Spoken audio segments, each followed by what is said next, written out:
Greetings and welcome to Teaching Tips and Thoughts. What I'm going to do today is walk through my virtual class, and I'm especially updating for the new content experience that has been designed by Brightspace D2L. So I want to take a look primarily at that and how I have the course set up under this, which is something I have worked on this summer. So the new content experience, if we go into content, is a little bit different than what we have been used to before using Brightspace.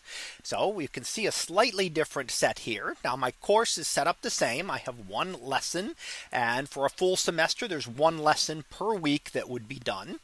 And I start off with, for example, introductory material, a practice lesson, but a general structure. Let's look at lesson 1 here. Each lesson is generally broken up into 3 different parts. I have the lecture materials, I have the discussions, and I have the assignments. So those 3 things are the same in every single lesson. Now within each of those in this content, as you can see here, I put a little bit of a description. They are reminded that they need to have completed the syllabus checklist, and in fact a link to it right there so they can go right to the syllabus checklist. And until that's done, these modules are hidden. So all they can see is lesson 1. They can't actually access any of the sub materials until they've done their syllabus checklist. Now within each of these, for example, I have links. Now some of the links work really well in the new experience, some of them not quite so well. So for example, my reading, if I want, I can leave directly and have them link directly to the textbook. So I can link them directly to my textbook and have them go right to the chapter that they're reading for this lesson. Now when I look at my lecture slides, I do my lecture slides. They're not put into Brightspace. They are actually done separate. So in that case, it opens in a new browser tab. So they actually have to click a second time. So they'd have to click this. That would take them to the Google Drive folder, which contains their lecture slides for the week. And the same thing with the playlist. You cannot get the playlist. This is a YouTube playlist. It will not open directly within Brightspace. You have to go into a new tab opening it to open their playlist. So unfortunate that they can't be embedded as well, but that will not work either. Now with the discussions and some of the things that have been updated, you can now access the discussions directly through the content. So if they're doing their graded discussion, they can click on that and it actually gives them all of the start right here as to what they need to do, their description. This is my link to their discussion prompts for those, and a specific breakdown of what they need to do.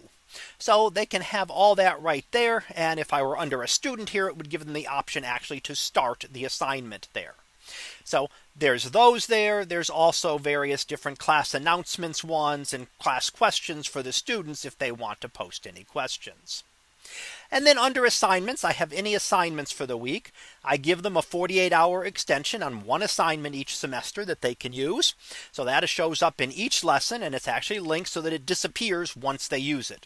So it'll show up in each lesson, but if they use it in lesson 2, they'll never see it again. So it won't keep reminding them that it's there since they can no longer use it. Now, what they will have again is the rest of the assignments here. And again, these can be completed directly through content now, which was an issue when they first started this back in May. So if they want to do, for example, their 48-hour extension, it comes right up there and they can launch the quiz. I have it set up as a quiz, and it's a 1-question quiz that just says enter the name of the assignment. So I know what they're requesting their extension on. I can then go in and approve that and extend the due date for them by 2 days. So they can access that. If they want to access their lab is also a quiz. And they click on that and are able to directly access their lab. Lab materials are given in an instruction sheet off a little bit before that. So because I have a number of different links there, I keep that separate for the instructions, and that will actually open a Google Drive folder. And they can then see those directly. They can have their links to a video explaining it. They can have a link to the worksheet and a link to the answer sheet that they would be using for these. And then once they're done with that, they can go ahead and go into the quiz and take their quiz. And then at the end of each lesson, I give them a checklist. So I've tried to put everything so that it can be done within the content for them so that they don't need to go anyplace else to really look at anything for the course. Everything that they need is right there. And then as you open each other lesson, they're exactly the same. So the students get into that rhythm of they have their lecture materials, they have their discussions, they have their assignments, and they know what needs to be done each week. And then they can, of course, click on the checklist at the end when they're finished.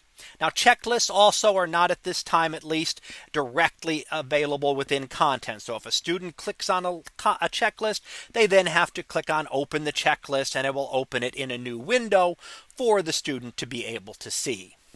So really the new content has actually improved. I've been working on this all summer, starting back in May when they first gave us access to this, to be able to really look at it and see how it worked. And there are some really nice things with the new setup that makes you focus things a little bit more and eliminates too many nested subfolders, which I was bad about using in the past. So it really puts everything there available for the students and lets you set up a really nice course. So really that's just showing a little bit about the new content. I could go through the rest of my lessons. Really, they look the same. They might be doing different assignments, but they're all there in the same type of way as we look at this one.